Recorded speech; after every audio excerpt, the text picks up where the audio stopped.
तो चलिए किस्सा और कहानी शुरू करते हैं 5 मिनट की इस सीरीज के अंदर। किसका? एट्रीब्यूट्स का। अब एट्रीब्यूट्स की अगर कहानी की बात करोगे तो इसको हम the most important, very very important किसी भी कैटेगरी में रखें तो कम नहीं होगा। आपको पता है कि आपको इससे रिलेटेड क्वेश्चन प्रश्न है जो एग्ज़ाम के अंदर ज़रूर आता है। तो एक डिक्शनरी ऑफ डिक्शनरी की मदद से हमने अपने डेटा फ्रेम को क्रिएट कर लिया। हालांकि पिछले जो लेक्चर था हमारा 5 मिनट का, उसके अंदर मैं आपको डेटा फ्रेम क्रिएशन 5 मिनट में बता चुकी हूँ। आगे बढ़ेंगे फटाफट से। देखिए, इंडेक्स नाम का एक एट्रीब्यूट जब आप यूज़ करते हो, एट्रीब्यूट्स के अंदर कभी भी आपने ये पैराथेसिस यूज़ नहीं करने हैं क्योंकि ये फंक्शंस नहीं होते हैं। एट्रीब्यूट्स के अंदर कभी भी हम इन पैराथेसिस का यूज़ नहीं करते हैं, राइट? ओके, अब देखिए बात को ध्यान से सुनिए। इंडेक्स, तो आप खुद देखिए कि इसके इंडेक्स कहाँ पर है। ये रहे इसके इंडेक्स। तो बिल्कुल एक लिस्ट के तौर पर आपके पास इसके इंडेक्स और उनका डेटा टाइप आपको शो होगा, दिखाई देगा। कॉलम्स एस यहाँ पर लगाना बिल्कुल ज़रूरी है, याद रखना इस चीज़ को। तो कॉलम्स आपके पास में आएंगे और उनका जो डेटा टाइप है वो आपको यहाँ पर रिप्रेजेंट हो जाएगा, दिख जाएगा। एक्सेस के अंदर क्या होगा, एक्स और वाई दोनों एक्सेस यानी कि आपके जो इंडेक्स हैं और आपके कॉलम्स हैं ये दोनों आपको शो होंगे along with its data type. ठीक है, राइट? कुछ इस प्रकार से। उसके बाद डी टाइप्स एस यहाँ पर लगाना ज़रूरी है क्योंकि सीरीज में डी टाइप और डी टाइप्स दोनों यूज हो जाते हैं, बट डेटा फ्रेम में डी टाइप्स नाम से एट्रीब्यूट होता है।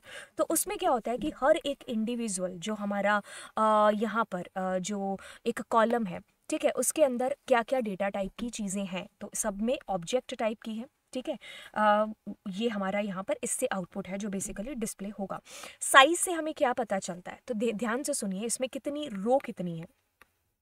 अगर आप देखोगे तो 1 2 3 4, और इसमें कॉलम्स कितने हैं आपके पास में, तो आप कहोगे 1 2 3।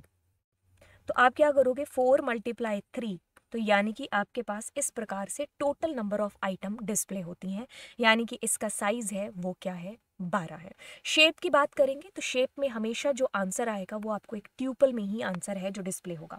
तो 4 मतलब ये रो है, ये मतलब ये आपके पास में कॉलम है। तो 4 रो 3 कॉलम। वैल्यूज आपको हमेशा डेटा फ्रेम में जो है आपको 2 डायमेंशनल एरे में डिस्प्ले होगी, और अगर ये सेम चीज़ आप करोगे सीरीज में तो 1D एरे के अंदर रिप्रेजेंट होगी। तो आपके पास देखिए पहले आ रहा है पूनम विकास, तो पहला इंटायर जो है आपके पास एक एरे के फॉर्म में, फिर दूसरा एरे, फिर तीसरा, तो इसको एक एरे ऑफ एरे के अंदर आपको रिप्रेजेंट हुआ है। ठीक है, तो एनडी एरे के अंदर आपका आंसर आएगा। एम्प्टी नाम का जो एट्रीब्यूट है वो आपको तब तक फॉल्स देता जाएगा जब तक इसमें कुछ भी एक वैल्यू है जो आपके पास में होगी।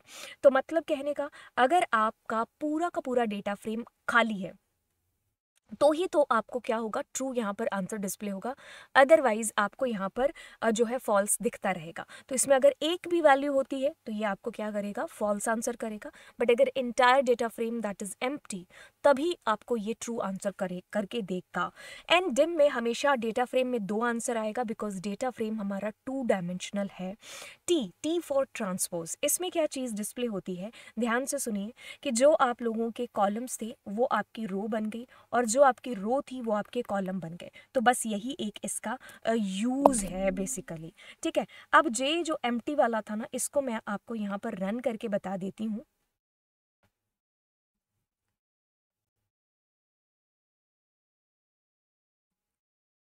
ठीक है, तो अब आप देखिए, आपको यहाँ पर फॉल्स दिखेगा, लेकिन जैसे ही मैंने अपने डेटा फ्रेम को खाली कर दिया तो अब आपको यहाँ पर ये उस वक्त ट्रू है जो देगा, क्योंकि आपका इंटायर डेटा फ्रेम खाली है। ठीक है, तो ये हुआ हमारा आज की क्लास का किस्सा जिसमें मैंने आपको सारे के सारे एट्रीब्यूट्स 5 मिनट के अंदर बताएं। तो ये बात अपने दोस्तों के साथ में शेयर करो और चैनल को अपना समझते हुए बिल्कुल जो है इसमें अपना योगदान दो, यानी कि अपने दोस्तों के साथ में शेयर करो, एंड जिससे मुझे भी अच्छा लगे और 5 मिनट की तरह और भी अच्छी अच्छी चीज़ें इस चैनल पर आप लोगों के लिए आती रहेंगी।